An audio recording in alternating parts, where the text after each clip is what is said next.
2 Coríntios capítulo 5, versos de 14 a 17, diz assim a boa palavra do Senhor. Pois o amor de Cristo nos domina. Vamos dizer assim, amor de Cristo. Pois o amor de Cristo nos domina, porque reconhecemos isto. Um morreu por todos, logo todos morreram. E ele morreu por todos, para que os que vivem não vivam mais para si mesmos, mas para aquele que por eles morreu e ressuscitou. Assim, nós, daqui por diante, a ninguém conhecemos segundo a carne. E se antes conhecemos Cristo segundo a carne, já agora não o conhecemos deste modo. E assim, se alguém está em Cristo, é o quê? Nova criatura. As coisas antigas já passaram, eis que se fizeram novas. Podemos ler esse último verso, essa parte final aqui? Se alguém está em Cristo, é nova criatura.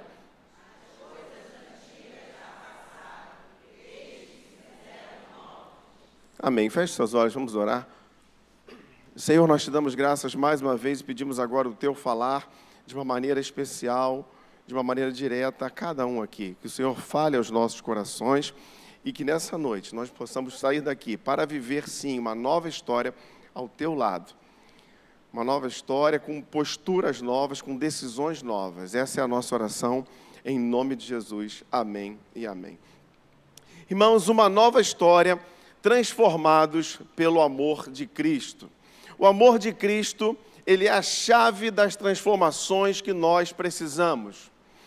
Tudo que nós precisamos em nossas vidas, de mudança, de melhoria, tem por chave ou passa pelo amor de Cristo. Porque o amor do Senhor em nossas vidas, o amor do Senhor por nós, ele pacifica os nossos relacionamentos. Mas como assim? O meu relacionamento com o meu próximo, o meu relacionamento com Deus, o meu relacionamento comigo mesmo, ele é pacificado à medida que o amor de Cristo está em mim. Isso é muito interessante, porque você já notou, não sei se você parou para refletir, mas nós não brigamos por causa de amor.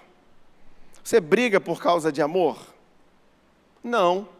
Nós não brigamos por causa de amor. Há pessoas que dizem assim, eu amo tanto fulano, mas vive brigando. Tem algo errado. Pode até amar, mas não é o amor que causa a briga. O que causa a briga são outros sentimentos que estão por ali, presentes talvez no relacionamento, que nem deveriam estar. O que causa a briga, o que causa a divergência, é a ausência do amor de Cristo totalmente em nós. Porque nós brigamos por causa de ciúmes, nós brigamos por causa de inveja, nós brigamos por causa de orgulho, nós brigamos por causa de egoísmo, por causa de raiva, falta de perdão, soberba, ira. Não é por causa de amor que a gente briga. A gente briga por causa das nossas falhas e sim por causa da ausência do amor de Deus em nós. Irmãos, aqui no texto que nós lemos, Paulo ele inicia falando da seguinte forma: o amor de Cristo nos domina. Isso é muito forte. Você já parou para pensar? Será que integralmente, será que verdadeiramente, será que de uma maneira total, o amor de Cristo tem dominado as nossas vidas? Ou será que falta um pouquinho e a gente deixa espaço para ter uns outros sentimentos aí bem ruinzinhos? Mas, irmãos, à medida que dia a dia nós estamos mais ligados no Senhor, à medida que dia a dia eu busco, à medida que dia a dia eu me dedico mais ao Senhor, eu tenho um encontro com Ele, com a Sua palavra, eu tenho um encontro com esse verdadeiro amor, mais eu terei a vida transformada, mais eu poderei assim viver uma nova história. Eu preciso do amor de Deus em mim. E Paulo está falando aqui de algo que não é algo impossível, não é uma utopia, mas é algo que pode ser buscado. Não é algo que é uma história de faz de conta, mas é sim algo que pode ser vivido verdadeiramente. Não se trata aqui de algo que está apenas pautado em padrões humanos, mas Paulo está falando de algo que é do céu, algo que tem um padrão divino. Porque o amor de Cristo é algo divino por nós, irmãos. E eu identifico, então, nesse texto aqui que nós lemos, 3 elementos dessa nova vida em Cristo e que deve ser, então, baseada no amor para nos conduzir a vivermos uma nova história. Porque se estamos aqui é porque precisamos viver uma nova história. E essa história será baseada no amor. E quais são esses 3 elementos? O primeiro, uma nova identidade. É que eu não tô com a televisão ali ligada, se puder dar uma força ali. O primeiro, uma nova identidade. O segundo, um novo começo. E o terceiro, uma nova realidade. Isso. Uma nova identidade. O texto que lemos no verso 17 é assim: se alguém está em Cristo, é nova criatura. Coisas novas estão sendo feitas. Há uma identidade nova daqueles que estão em Cristo. Um novo começo. O verso 16, assim que nós, daqui por diante, olha, daqui para frente, ele vai falar das coisas que estão atrás, mas ele está falando, daqui por diante a ninguém conhecemos segundo a carne, mas também uma nova realidade. O que é uma nova realidade? As coisas antigas já passaram, e eis que se fizeram novas. 3 pontos principais para nós conversarmos nessa noite: nova identidade, novo começo e nova realidade. Assim nós poderemos viver uma nova história baseada no amor de Cristo. E o primeiro deles, uma nova identidade.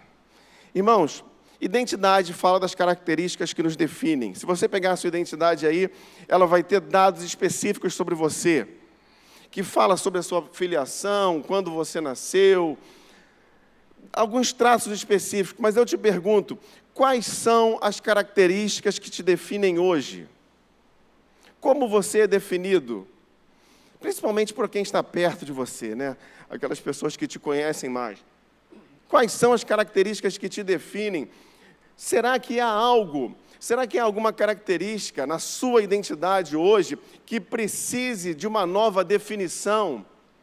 Que precise ser resetada, que precise ser deixado de lado, algo que precise ser mudado? Porque nós já aprendemos aqui que nós não somos ou não devemos ser definidos simplesmente pelo que pensam de nós. Eu sei disso. Tem gente que pensa assim, quer saber, eu não estou nem aí porque pensam de mim, isso não me define. Eu sei disso. Nós não somos necessariamente definidos, mas nós temos características que apresentamos e que mostram a nossa identidade para os outros. Nós somos definidos, sim, por Deus, sabemos também disso. Mas, irmãos, como filhos amados do Senhor, aqueles que estão em Cristo, nós temos uma nova identidade, então as características têm que mudar. Não dá para mantermos as mesmas características que tínhamos antes. Temos que entrar em um processo de transformação dessas características. Não dá para ser os mesmos. E eu lembrei aqui de alguns personagens bíblicos que tiveram as suas identidades alteradas no Senhor. Lembrei da vida de Jacó. Alguém sabe o que significa Jacó?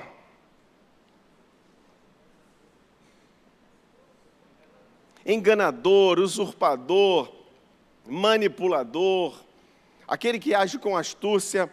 Jacó carregava o peso de uma identidade ruim. E a vida dele era assim. A vida dele era uma vida de engano, uma vida de astúcia, uma vida de alguém que está sempre manipulando. Mas Jacó, em um dado momento, ele faz uma trapaça com o seu próprio irmão. Ajudado pela mãe, ele bola lá uma situação e ele rouba do seu irmão, ele tira do seu irmão a bênção da primogenitura. Temos agora um problema familiar. Agora temos um irmão que quer matar o outro. Nós temos um irmão com raiva do outro. Esaú ficou enfurecido, desejando a morte de Jacó, de modo que Jacó tem que fugir, porque senão ia acabar sobrando para ele. Mas acontece, irmãos, que Jacó ele teve um encontro com o Senhor. No dia que Jacó tem um encontro com o Senhor, um encontro verdadeiro, lá num local que está lá registrado em Gênesis 32, chamado Val de Jaboque, ele luta insistentemente para ser abençoado pelo Senhor. E diz assim o texto, a partir do verso 24. Jacó ficou sozinho e um homem lutava com ele até o romper do dia. Presta atenção, é uma luta que demora uma noite toda. Levou tempo, não foi uma coisa assim, ó, pá. E às vezes há questões nas nossas vidas que nós temos que tratar e que levam tempo. Vendo este que não podia com Jacó, tocou-lhe na articulação da coxa, de modo que a junta da coxa de Jacó se deslocou na luta com o homem. Então o homem disse, deixe-me ir, pois já rompeu o dia. Jacó respondeu, não o deixarei ir sem que me abençoe. Isso fala de insistência. Naquela luta longa, Jacó está sendo persistente. E às vezes a gente entra num processo, num programa de melhora, de crescimento, de leitura bíblica, mas falta o quê? Insistência, falta persistência. A gente está tão perto de alcançar algo e não alcança por quê? Porque desistimos. Mas o texto segue. Então o homem perguntou, como você se chama? Ele respondeu, Jacó. Ele respondeu com a identidade dele. Como é que você se chama? Enganador. Como é que você se chama? Astuto, manipulador. Então disse, seu nome não será mais Jacó, e sim Israel. Olha que coisa. Jacó estava lá doido para receber a bênção. Querendo aquela bênção que ele, quero ser abençoado. E o Senhor fala assim, não é só questão de uma bênção agora não, é uma mudança de identidade. Você vai se chamar agora Israel, pois você lutou com Deus e com homens e prevaleceu. Jacó deu àquele lugar o nome de Peniel, pois disse, vi Deus face a face e a minha vida foi salva. Jacó, naquele momento de busca da sua bênção, ele foi insistente e o Senhor não apenas o abençoou, mas ele mudou quem ele era.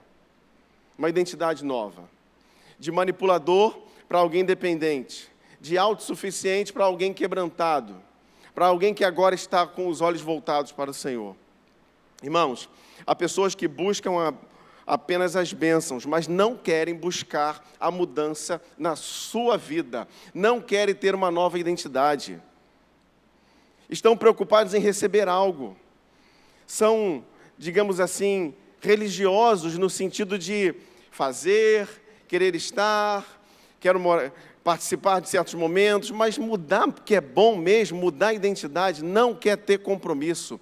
Mas o Senhor, Ele está falando assim, ó, muito mais do que uma bênção, você tem que mudar a sua identidade, as suas características, e é Ele, eu, o Senhor, é que faço isso. Lembrei também, irmãos, de Abrão. Pouco se fala de Abrão, porque nós falamos muito de Abraão. Mas o nome original era Abrão. E Abrão, por sua vez, diferente de Jacó, Abrão não era um usurpador, não tinha nada de ruim na vida dele, era uma pessoa boa, era aquele camarada correto. Seu nome, ele significava pai exaltado, pai elevado, ele já estava bem na história. Mas o Senhor chama ele e fala assim, ó, vem cá, Gênesis 12, sai da sua terra, sai da sua parentela, vai para o local que eu vou te mostrar, e eu vou te abençoar, eu vou abençoar quem te abençoar, eu vou amaldiçoar quem te amaldiçoar. E aí, Abraão, ele pega ali, e naquele momento ele dá um passo de obediência tão grande, que o passo de obediência que ele dá muda a identidade dele. Gênesis 17, verso 5. Você não será mais chamado Abrão, mas Abraão. Há um aumento, você percebe que há um aumento aqui. Abraão será o seu nome, porque eu o constituí pai de muitas nações. Agora aquela bênção, ela tem uma amplitude maior. A identidade dele, que já era boa, melhorou, cresceu, porque ele foi obediente. E o Senhor foi lá e muda isso. Mas, irmãos, a obediência, então, é uma chave. Obedecer a Deus é uma chave que expande o alcance da bênção do Senhor sobre nós. E eu lembrei ainda também, nesse primeiro ponto, de um outro personagem muito conhecido, Saulo. Saulo, que virá a se tornar Paulo. Mas presta atenção, muitos cometem um deslize aqui quanto a Saulo. Saulo era o perseguidor, o matador de crentes. Não gostava de cristão, não gostava de discípulo, é totalmente contrário. Você conhece gente assim? Você já foi alguém assim? Olha aqui o que tem.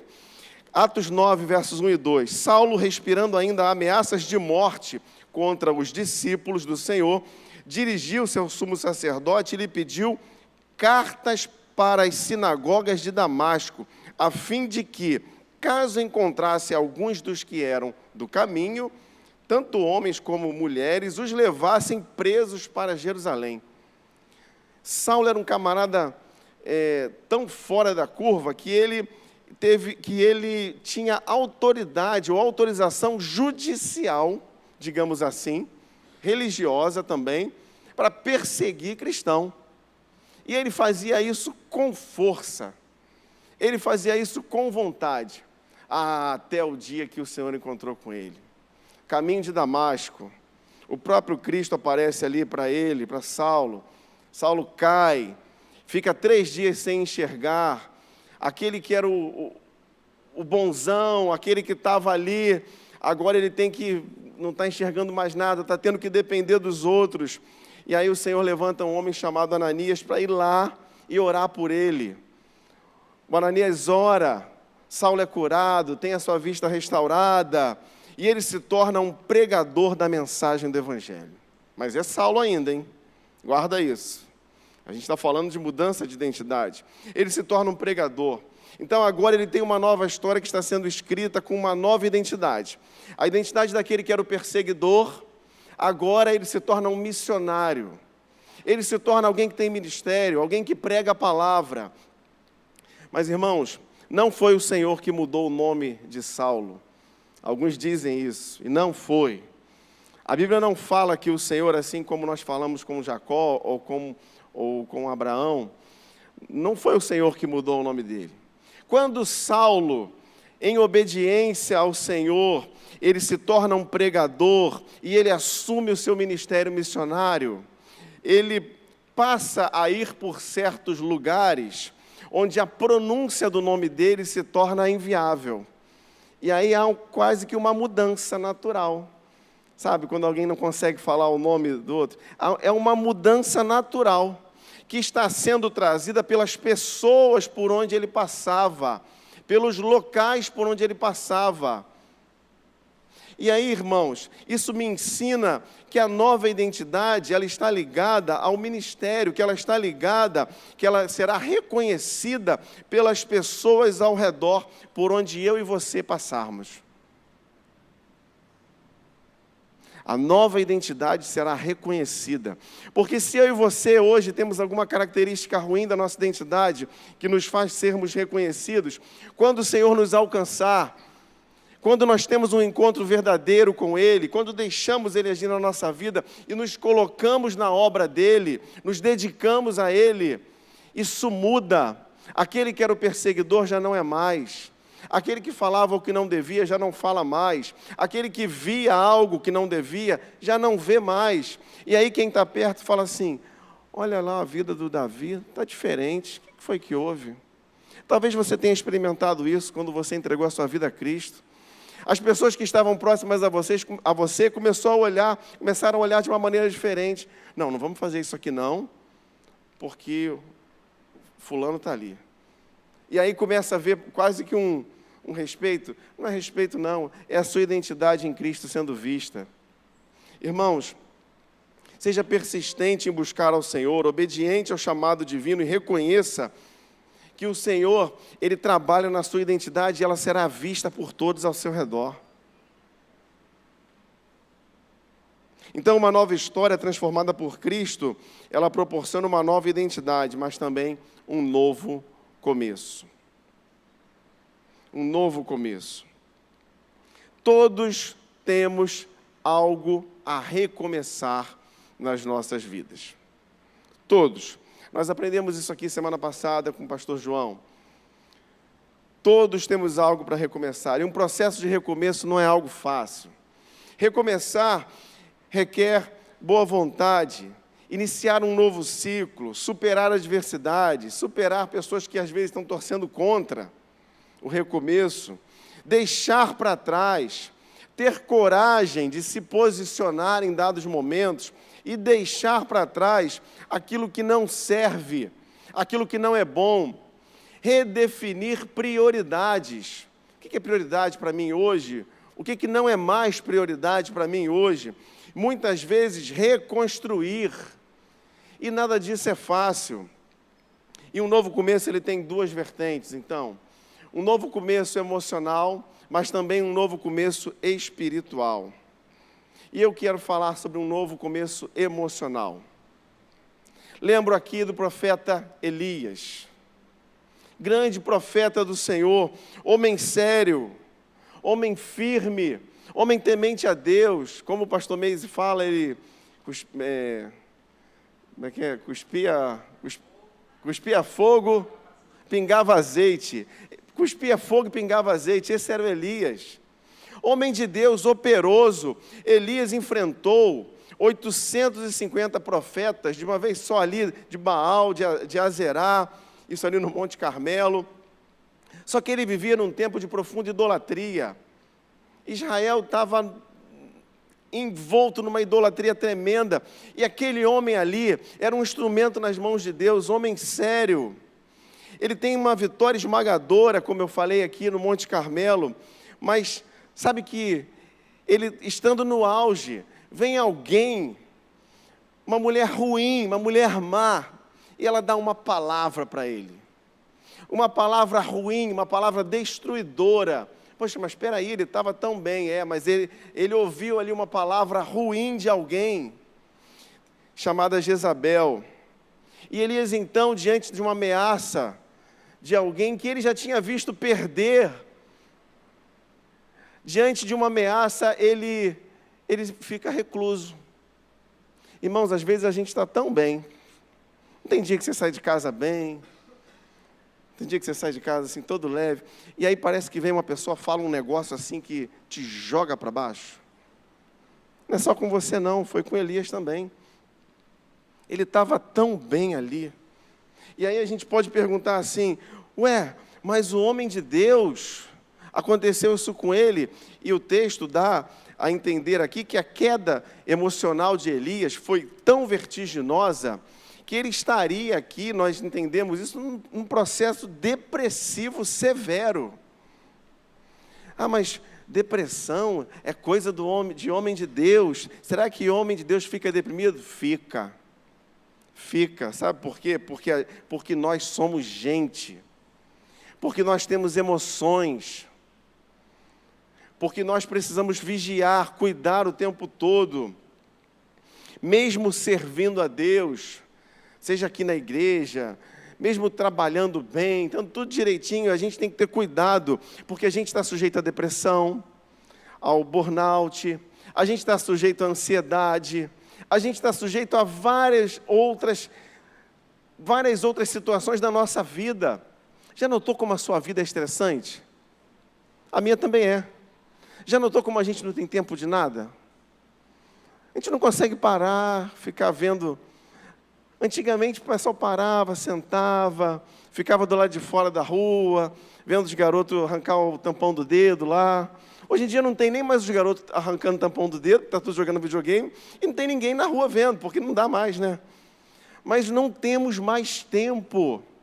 São tantos os ladrões de tempo da modernidade que a gente está sempre agitado.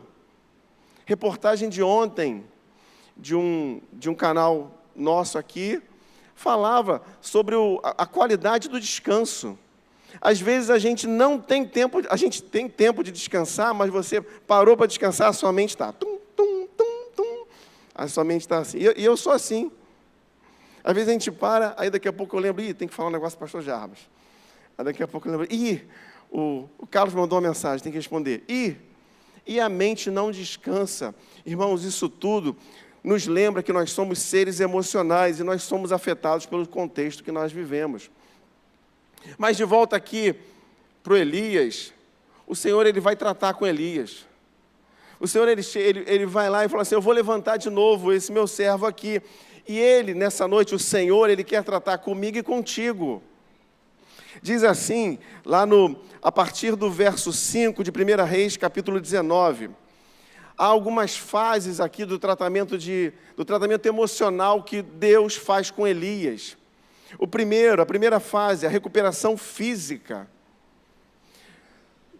Verso 5, 1 Reis 19. Eis que um anjo tocou nele e lhe disse, levante-se e coma.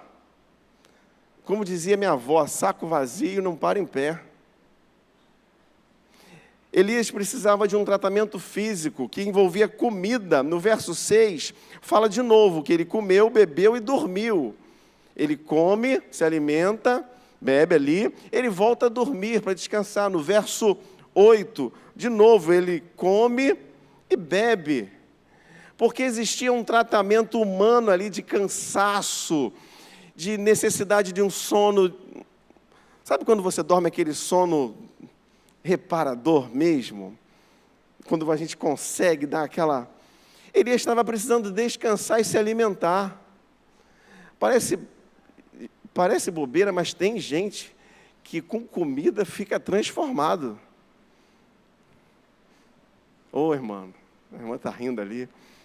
Tem gente que fica transformado por causa de comida. E aqui, Elias precisava se alimentar, precisava tratar. Há questões nas nossas vidas que precisam ser recuperadas fisicamente, que envolvem boa alimentação.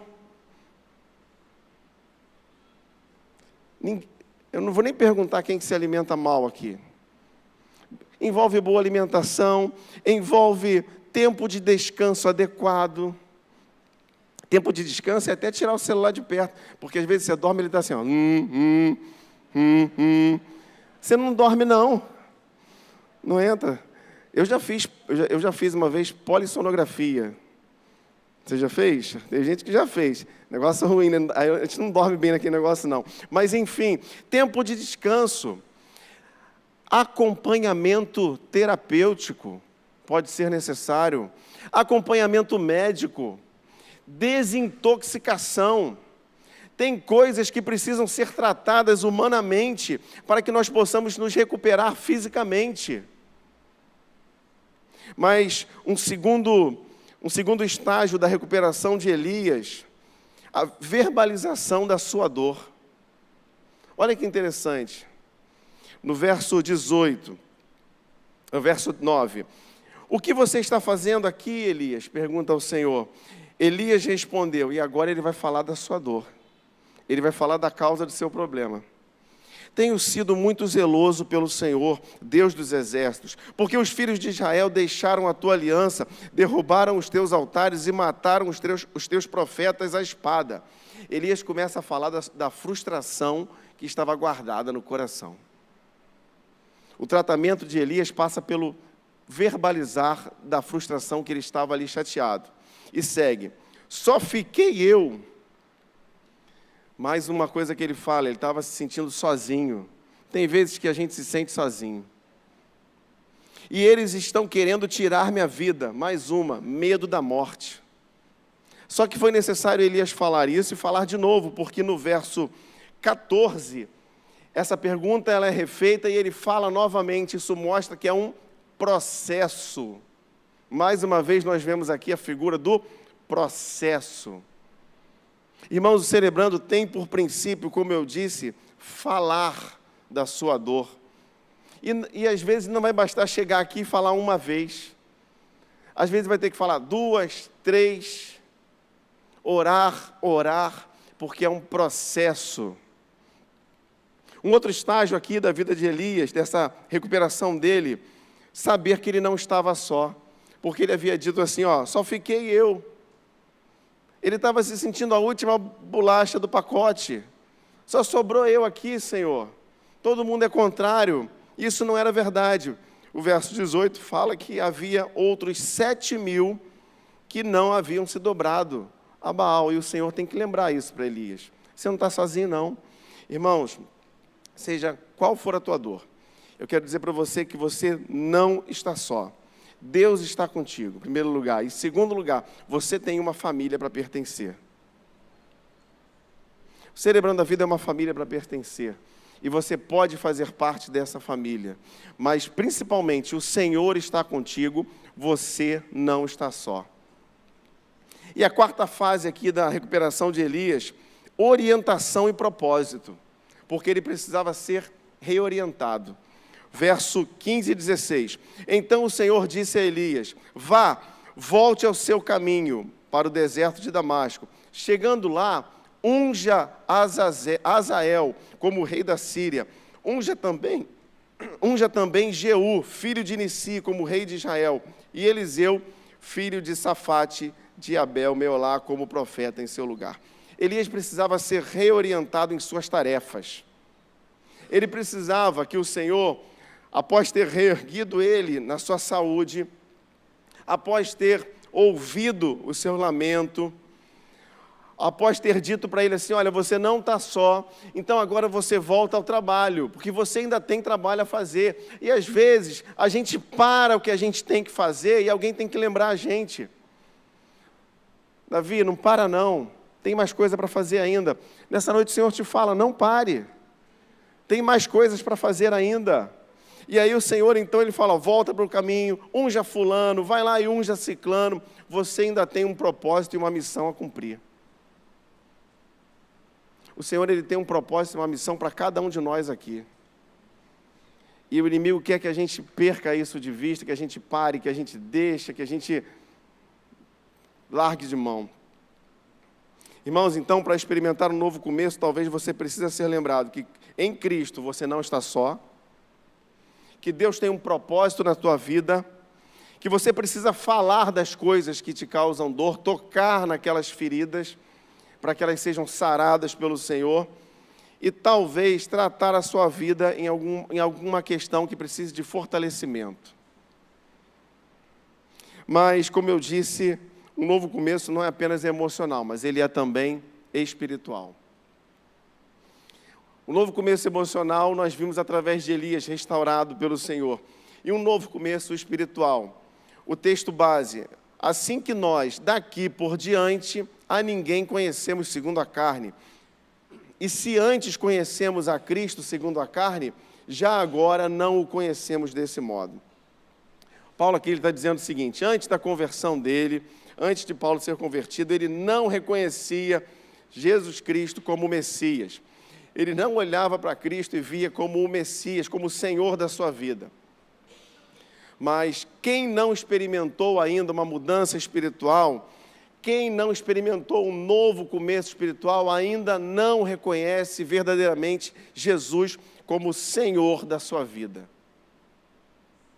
Um novo começo espiritual envolve entregar a sua vida e reconhecer: Jesus, que Tu és o meu Senhor, que Tu és o meu guia. Jesus como Salvador da sua vida. Irmão, Jesus te ama. Amém? Jesus te ama, Ele tem um novo começo espiritual para você. Ele quer ser plenamente o Senhor e o Salvador da tua e da minha vida. E fazer de você um filho amado do Senhor. Você é um filho amado do Senhor. Evangelho de João, capítulo 1. Mas a todos quantos o receberam, deu-lhes o poder de serem feitos filhos de Deus, aos que creem no seu nome. Poder. Quem recebe a Jesus recebe poder, e poder aqui não é poder operoso, não é poder de fazer maravilhas, não, mas poder aqui significa privilégio. Recebe a capacidade, a competência. Quem recebe a Cristo tem a competência de ser feito filho de Deus. Então, um novo começo espiritual tem por base a competência que Deus dá a mim e a você para nós vivermos de um modo diferente e assim escrevemos uma nova história. Amém? Você lembra do primeiro ponto, qual foi? Vamos lá, o primeiro ponto, qual foi? O segundo. E por fim, o terceiro ponto, Uma nova história transformada pelo amor de Cristo nos fala de uma nova realidade. Uma nova realidade. O que seria uma nova realidade? O que seria a realidade diferente? Será que o Senhor ele nos transporta para algo novo no sentido de, olha, eu convivo num ambiente que é ruim, agora eu não vivo mais. Será que é isso? Será que o contexto vai mudar? Não. Às vezes nós entregamos a vida a Cristo e os problemas até continuam. Tem vezes que até pode piorar. E eu não quero ser aqui negativo nesse ponto, mas a realidade em que nós estamos inseridos, o contexto, ele permanece. A mudança está onde? A mudança está onde? Diga assim, em nós ou em mim. A mudança está em mim. Mesmo que os problemas não sumam, mesmo que o contexto não mude, a realidade que Deus tem para cada um de nós, ela nos fala, primeiro, de uma nova posição diante de Deus. Nós não somos mais os mesmos. Romanos capítulo 5, verso 1. Justificados, pois, mediante a fé, temos paz com Deus. Uma vez que fomos justificados pela fé, temos paz com Deus. Antes era condenação para a gente, agora nós fomos pacificados com Deus. Então isso me fala de uma nova posição diante de Deus. Isso me fala de uma nova condição espiritual diante de Deus. Uma nova condição espiritual que eu passo a ter. Efésios capítulo 2, versos 4 e 5. Mas Deus, que é riquíssimo em misericórdia, pelo seu muito amor, com que muito nos amou, estando nós ainda mortos em nossas ofensas, nos vivificou. Ele nos deu vida. Ele fez a coisa nascer. Ele nos vivificou juntamente com Cristo. Colossenses capítulo 3, verso 2. Pensai, pois, nas coisas que são de cima, e não nas que são da terra. Irmãos, o Deus que nos vivifica, que nos dá uma nova realidade para escrevermos uma nova história, para vivermos uma nova história, Ele nos leva a pensar em algo maior. A nossa realidade pode não mudar, mas eu não fico só pensando nela. Eu penso nas coisas que são do alto, nas coisas que são de cima. Eu evito fazer as coisas que antes me faziam mal. A maneira como eu agia, agora eu percebo que não era boa. A maneira como eu fazia algo, já não era, eu não faço mais. Porque minha mente não está focada simplesmente aqui, no meu contexto próximo, mas ela está focada nas coisas do alto. Uma nova realidade me fala de uma nova relação com as circunstâncias. Porque eu passo a ter confiança plena de que o Senhor está cuidando da minha vida em todo o tempo, sejam as circunstâncias boas ou sejam as circunstâncias ruins. Deus continua cuidando de cada um de nós, porque eu passo a perceber isso. A minha mente é transformada. Sabendo isso, Romanos 6,6, que Romanos 8,28, de sorte que todas as coisas contribuem conjuntamente para o bem daqueles que amam a Deus, que são chamados segundo o seu propósito. Eu passo a entender isso. Ah, mas deu errado, a porta fechou, está contribuindo para o meu bem. Ah, mas deu errado, foi cancelado lá, eu estava esperando há tanto tempo lá aquele CISREG. Chegou na véspera, alguém ligou para cancelar. Todas as coisas cooperam para o bem daqueles que amam a Deus. Ah, mas eu planejei, eu botei dinheiro, eu agora vou ter que tomar uma decisão que eu vou perder. Todas as coisas cooperam para o bem daqueles que amam a Deus. Olha o amor aqui, que é a base do que nós estamos vendo. Uma nova realidade também nos fala de uma posição de liberdade, porque antes eu achava que era livre, só porque eu fazia o que eu queria. Mas agora eu entendi que liberdade não é fazer o que eu quero, porque fazer o que eu quero me levou a um aprisionamento, me levou a ser escravo do pecado. Mas agora eu entendo que a verdadeira liberdade é fazer a vontade de Deus. Sabendo isso, que o nosso velho homem foi com ele crucificado, para que o corpo do pecado seja desfeito, para que não sirvamos mais ao pecado. Romanos 6, verso 6. E finalmente, uma nova realidade me dá uma nova perspectiva de vida. A perspectiva geral da vida muda. Aquele que olhava somente para si, aquele que olhava somente para o presente, aquele que estava preocupado com as perdas aqui, eu não posso perder isso, eu não posso fazer tal coisa porque eu vou tomar uma perda. Não, agora a perspectiva ela não está mais no presente, porque a perspectiva agora está no futuro, num futuro de glória, num futuro de esperança, porque para mim, tenho por certo que os sofrimentos do presente tempo não podem ser comparados com a glória que há de ser revelada em nós. Romanos 8, verso 18. A perspectiva de vida muda. Eu não olho mais somente para o hoje, mas agora eu estou olhando para a glória, porque a minha caminhada de crescimento emocional e espiritual, ela não se baseia em mim. Não é simplesmente sobre a minha melhora. Eu vou melhorar, que Deus vai agir, eu creio nisso. Mas é porque eu tenho uma esperança maior. Uma esperança que está viva, que vai além disso aqui. E que está lá na frente, que está lá na glória. No local, quando nós estivermos lá, e o nosso processo de crescimento ele for completo. Quando alcançarmos a estatura do varão perfeito. Irmãos, uma nova história baseada no amor de Cristo me proporciona uma nova identidade, um novo começo e uma nova realidade.